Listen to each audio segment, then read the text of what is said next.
Si tu fais la location courte durée, tu galères peut-être avec ta comptabilité, c'est-à-dire que ça te prend beaucoup de temps à gérer les factures, récupérer tout ça, les justificatifs.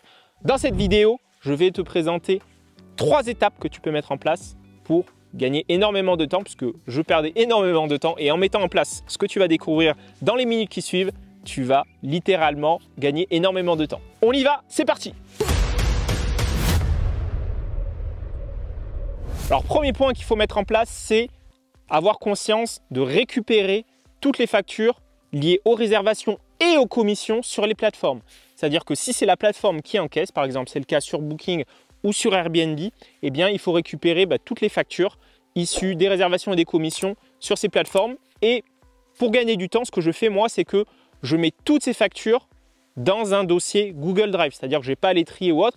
Et c'est via ce dossier qu'il y a une automatisation qui est faite pour que le comptable il puisse automatiquement, lui, via son logiciel, récupérer et mettre en place en fonction de telle transaction, il faut tel justificatif. Tout ça, c'est automatique puisque le logiciel qu'il a mis en place, ça permet justement de faire avec ce qu'on appelle du OCR, de récupérer tout ça et de faire ce qu'on appelle un mapping. Donc ce qu'on va faire, c'est que je vais basculer derrière l'écran et je vais te montrer comment récupérer les factures de Booking et de Airbnb pour que tu vois comment est-ce que ça fonctionne. On y va, c'est parti. Donc pour Booking, c'est très simple. Il te suffit d'aller sur admin.booking.com, d'aller dans comptabilité, puis ensuite tu descends tout en bas et tu peux sélectionner l'année et télécharger les factures, le mettre dans le dossier Google Drive pour le partager avec ton comptable de façon automatique.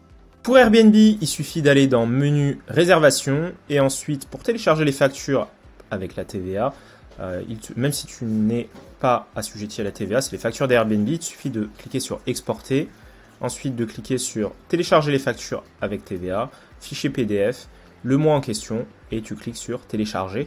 Tu mets tout ça dans le dossier Google Drive et tu partages tout ça à ton comptable. Ok, donc là c'est la vidéo pour te montrer comment je bascule les factures. Donc là, j'ai Google Drive, j'ai mon dossier en local et je fais un glisser-déposer comme ça.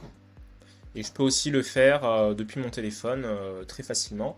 Et après, ça, c'est lié à mon comptable qui, lui, via son logiciel, permet justement de récupérer tout ça et de catégoriser tout ça en temps réel. Donc comme tu as pu le voir, c'est très simple, il faut vraiment que tu mettes en place tout ça. Deuxième étape, ça va être toutes les dépenses que tu vas faire au quotidien. Imaginons que tu vas à Leroy Merlin, tu vas acheter XY, tu vas acheter, j'en sais rien, de la literie ou différentes dépenses. Il va falloir justifier tout ça. Et le problème, c'était que moi, je récupérais toutes les factures, je les mettais dans un classeur et à chaque fin de mois, voire à la fin de l'année, je me tapais tout ça à la mano.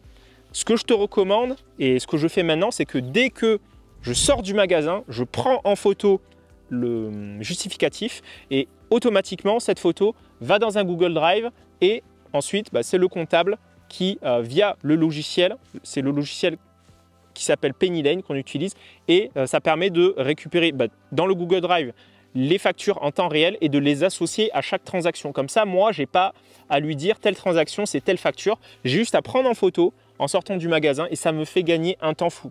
C'est-à-dire que je perds limite 15 secondes, mais c'est des heures et des heures de gagner par la suite. Et enfin, le dernier point pour la comptabilité, moi, ce que je te recommande, c'est vraiment d'avoir un comptable qui sait de quoi il parle, c'est-à-dire qu'il faut qu'il soit acculturé vraiment à la location courte durée, qu'avant la fin de chaque année, il te fasse un pré-bilan pour voir, imaginons si tu es en société, pour que lui puisse te dire, il y a des choses ou des optimisations à faire pour optimiser ton résultat. Il peut te faire, faire passer des charges ou autre. Donc, il y a des choses qui peuvent être faites pour justement optimiser ton compte de résultat, ton bilan et faire en sorte que tu aies une comptabilité vraiment au top. Donc voilà, c'est les conseils que moi je te recommande et qui me permettent moi aujourd'hui vraiment d'être beaucoup plus serein et de gagner du temps pour gérer ma comptabilité en location courte durée. Sans plus attendre, je te mets dans la description, il y aura une fiche action avec les différents outils que j'utilise et comment est-ce que tu vas pouvoir mettre ça dès aujourd'hui dans tes locations.